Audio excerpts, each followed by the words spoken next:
ओम श्री गणेशाय नमः। श्री जानकी वल्लभो विजते। श्री रामचरितमानस प्रथम सोमान। बालकांड में आगे का वर्णन सुनिए। जब सब नगर की स्त्रियां और सुंदरियां दूल्हे को देखकर तिनका तोड़ रही हैं। मास परायण 11 विश्राम के आगे का वर्णन सुनिए। श्याम शरीर सुभाय सुहावन, शोभा कोटि मनोज लजावन, जावक जुत पद कंप कमल सुहाए, मुनि मन मधुप रहत जिन छाए। श्री रामचंद्र जी का सांवला शरीर स्वभाव से ही सुंदर है। उसकी शोभा करोड़ों कामदेवों को लज्जाने वाली है। महावर से युक्त चरण कमल बड़े सुहावने लगते हैं, जिन पर मुनियों के मन रूपी भौर सदा छाए रहते हैं। पीत पुनीत मनोहर दोती, हरित बाल रवि दामिन ज्योति, कलकिंक निकट सूत्र मनोहर, बाहु विशाल विभूषण सुंदर। पवित्र मनोहर पीली धोती प्रातःकाल के सूर्य और बिजली की ज्योति को हर लेती है। कमर में सुंदर किंकड़ी और कटसूत्र है। विशाल भुजाओं में सुंदर आभूषण सुशोभित हैं। पीत जनेऊ महाचविदेयी, करिमुद्रिका चोर चितुलेयी, सोहत ब्याह साज सब साजे, उर्आयत उर्भूषण राजे। पीला जनेऊ महान शोभा दे रहा है।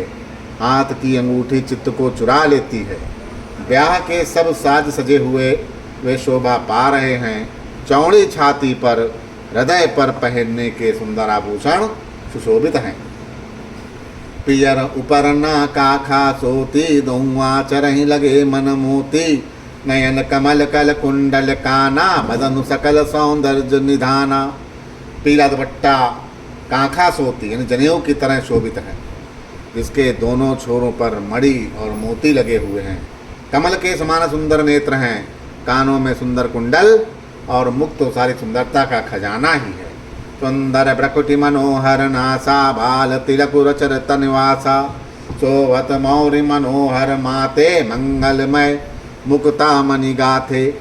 सुंदर भौएं और मनोहर नासिका, ललाट पर तिलक तो सुंदरता का घर ही है, जिसमें मंगलमय मोती और मणि गुथे हुए हैं। ऐसा मनोहर मोर माथे पर सो रहा है।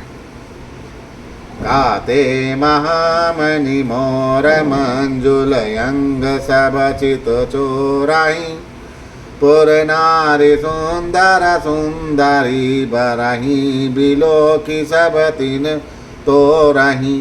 मानी वासन भूषण वारी, आरती करही मंगल गावाई, सुर सुमन बारी सही सूत मागध, बंदी सुजसु सुनावही।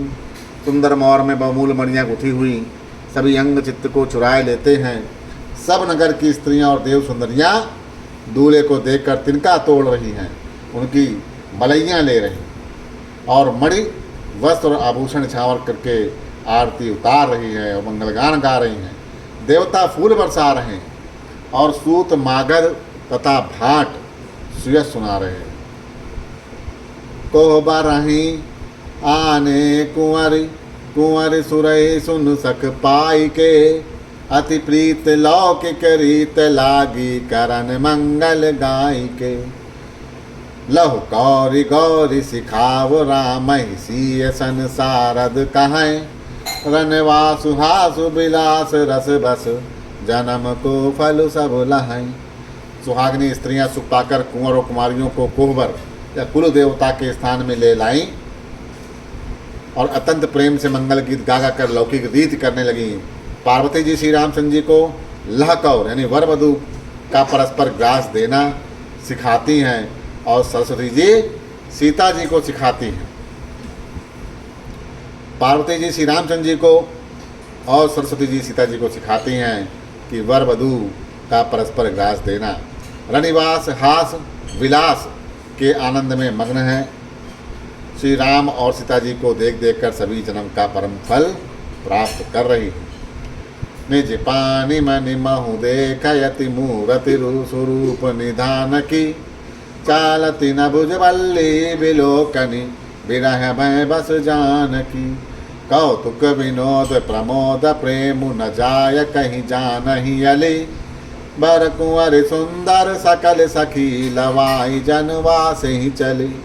अपने हाथ की मड़ियों में सुंदर रूप के भंडार श्री रामचंद्र की परछाई दिख रही है।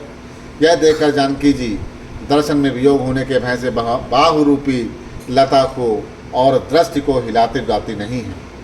उस समय के हंसी खेल और विनोद का आनंद और प्रेम कहा नहीं जा सकता, उसे सखियां ही जानती हैं। तदंतर वर कन्याओं को सब सुंदर सखियां जनवासे को लिवाचित।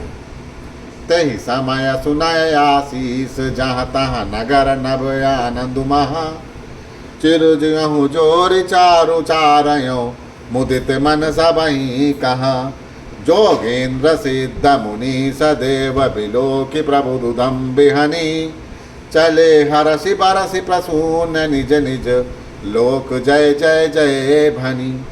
उस समय नगर और आकाश में जहाँ सुनिए वहीं आशीर्वाद की ध्वनि सुनाई दे रही और महान आनंद छाया है।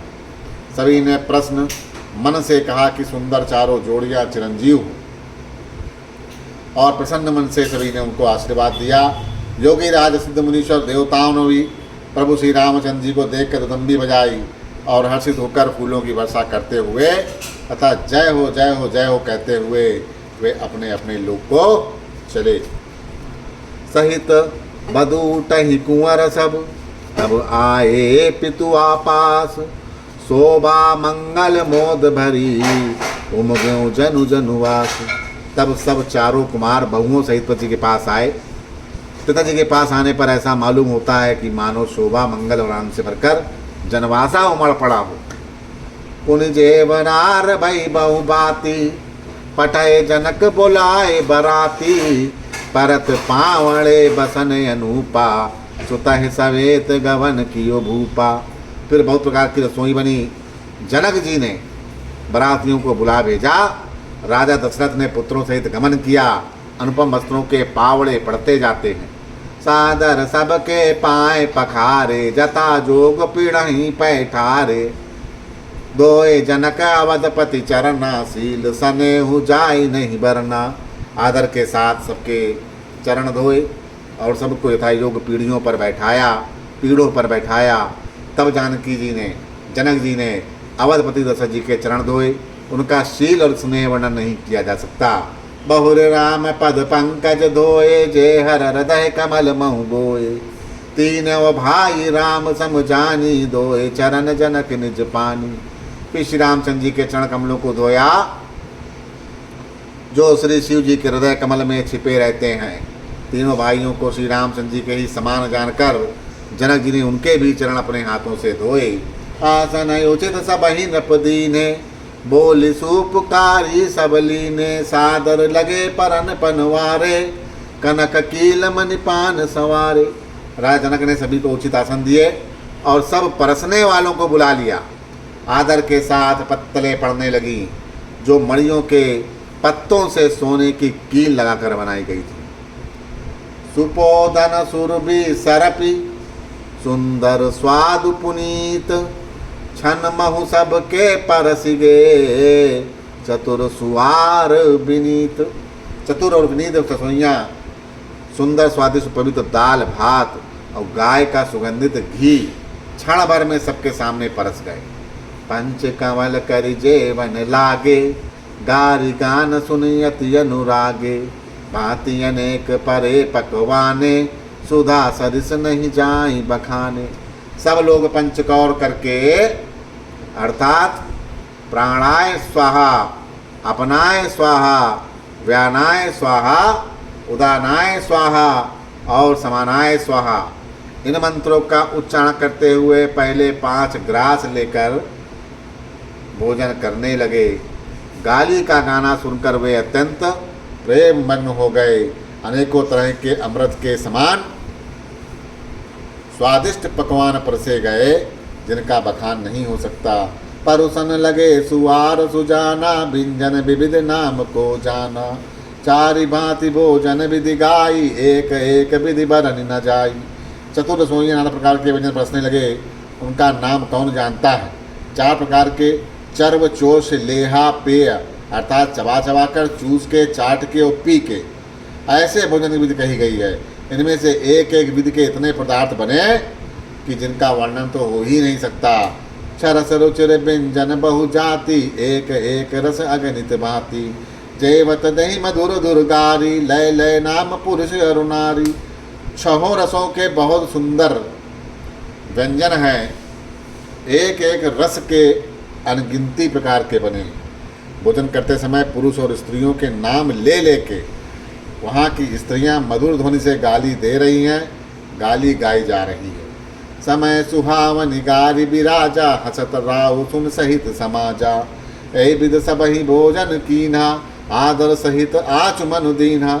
समय की सुहावनी गाली शोभित हो रही, उसे सुनकर समाज सहित राजा दशरथ जी हंस रहे हैं। इस रीत से सभी ने भोजन किया और सबको आदर सहित आचमन या हाथ मुंह धोने के लिए जल दिया गया। देय पान पूजे जनक, दशरथ सहित समाज। जनवास ही गवने मुदित, सकल भूप सिरताज। फिर पान देकर जनक जी ने समाज सहित दशरथ जी का पूजन किया। सब राजाओं के सिरमौर चक्रवर्ती श्री दशरथ जी प्रसन्न होकर जनवासे को चले। नित नूतन मंगलपुर माही, निमिष सरस दिन जामिन जाही। बड़े भोर भूपति मनि जागे, जाचक गुनि गन गावन लागे। जनकपुरी में नित नए मंगल हो रहे, दिन और रात पल के समय बीतते जा रहे। बड़े सवेरे राजाओं के मुकुटमणि दशरथ जी जागे, याचक उनके गुण समूह का गान करने लगे। देख कुंवर बव बधहु समेता, किम कहीं जाति मोद मनु जेता। प्रात क्रिया करिगे गुरु पाही, महाप्रमोद प्रेम मन माही। चारों कुमारों को सुंदर बदमों सहित देखकर उनके मन में जितना आनंद है वह किस प्रकार कहा जा सकता है। वे प्रातः क्रिया करके गुरु वशिष्ठ जी के पास गए। उनके मन में महान आनंद और प्रेम भरा हुआ है। करि प्रणाम पूजा कर जोरी, बोले गिरा अमय जन बोरी। तुम्हारी कृपा सुनो मुनि राजा, भयं आज मैं पूरन काजा। राजा प्रणाम और पूजन करके फिर हाथ जोड़कर मानो अमृत में डुबोई हुई वाणी को बोलते हैं कि हे मुनिराज सुनिए, आपकी कृपा से आज मैं पूर्ण काम हो गया। अब सब विप्र बोलाई गोसाई, देहु धेनु सब भांति बनाई। सुरगर सुर सुनि गुर करि महिपाल बड़ाई, पुनि पठाए मुनु वृंद बुलाई। हे स्वामिन, अब सब ब्राह्मणों को बुलाकर उनको सब तरह गहनों कपड़ों से सजी हुई गाय दीजिए। यह सुनकर गुरुजी ने राजा की बड़ाई करके फिर मुनि गणों को बुलावा भेजा।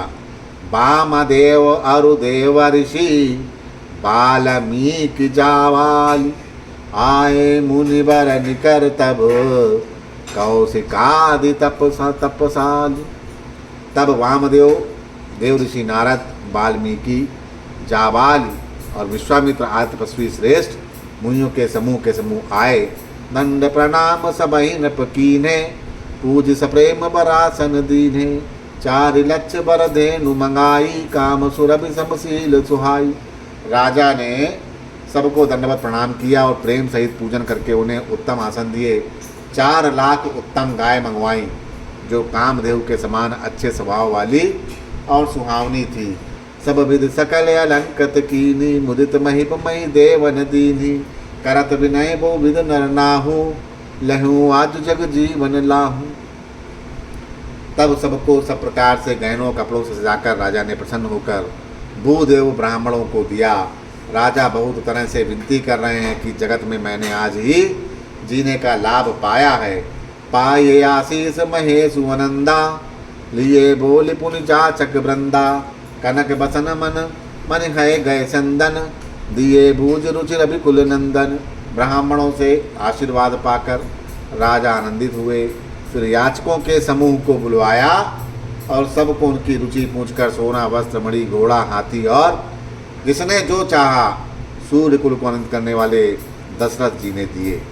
चले पड़त गावत गुण गाथा, जय जय जय दिन कर कुलनाथा। हे विद राम बियाह उछाहूँ, सकई न बरन सहस मुख जाहूँ। वे सब गुणानुवाद करते गाते सूर्य कुल के स्वामी की जय हो जय हो जय हो कहते हुए चले। इस प्रकार श्री रामचंद्र जी के विवाह का उत्सव हुआ, जिन्हें सहस्त्र मुख हैं और शेष जी भी उसका वर्णन नहीं कर सकते। बार बार कौशिक चरण, श्री सुनाय कह राव। यह सब सुख मुनि राज तब कृपा कटाक्ष पसाओ।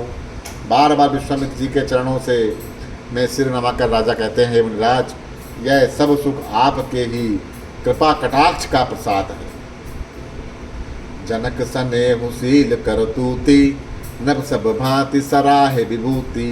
दिन उठी विदा अवधपति मांगा कहीं जनक सहित अनुरागा। राजा दशरथ जी ने जनक जी के स्नेहशील करनी और ऐश्वर्य की इस प्रकार से सराहना करते हुए प्रतिदिन सवेरे उठकर अयोध्या नरेश विदा मांगते हैं, पर जनक जी उन्हें प्रेम से रख लेते हैं। नित नूतन आदरु अधकाई दिन प्रति साहस भांति पहुनाई। नित नव नागर आनंद उछाहू दशरथ गवन सुहाय न काहू। आदर नित्य नया बढ़ता जाता है, प्रतिदिन हजारों प्रकार से मेहमानी होती है, नगर में नित्य नया आनंद और उत्साह रहता है। दशरथ जी का जाना किसी को नहीं सुहाता। बहुत दिवस बीते एहि भांति जनु स्नेह रजु बंधे बराती। कौशिक सतानंद तब जाई कहा विदेह न पहि समुझाई। इस प्रकार बहुत दिन बीत गए, मानो बराती स्नेह की रस्सी से बंध गए। तब विश्वामित्र जी और सतानंद जी ने जाकर राजा को जनक को समझा कर कहा, अब दशरथ कहे आयस देहूँ जद पिछाड़ ना सकहूँ स्नेहूँ। भले ही नाथ कहीं सचिव बुलाए कहीं जय जीव शीस तिन आए। यद्यपि आप स्नेह या वश नहीं छोड़ सकते, तो भी अब दशरथ जी को आज्ञा दीजिए, हे नाथ बहुत अच्छा। यह कहकर जनक जी ने मंत्रियों को बुलवाया, वे आए और जय जीव यह कहकर उनके मस्तक नवाया। अवध नाथ चाहत चलन भीतर करहु जनाऊ। भय प्रेम बस सचिव सुनी विप्र सभा सदनाऊ। जनक जी ने कहा, अयोध्यानाथ चलना चाहते हैं, भीतर निवास में खबर कर दो। यह सुनकर मंत्री ब्राह्मण सभासद और राजा जनक भी उनके प्रेम में वश में, जनक भी प्रेम के वश में हो गए। पूर्वासी सुन चलहि बराता बूझत विकल परस पर बाता। सत्य गवन सुनि सभा सब बिल खाने मनहु सांझ सर सिज सकुचाने। जनकपुर के वासियों ने सुना कि बारात जाएगी तो व्याकुल होकर एक दूसरे से बात पूछने लगे। जाना सत्य है, यह सब सुनकर ऐसे उदास हो गए मानो संध्या के समय कमल सुकुचा गए हों। बोलो सियावर रामचंद्र की जय।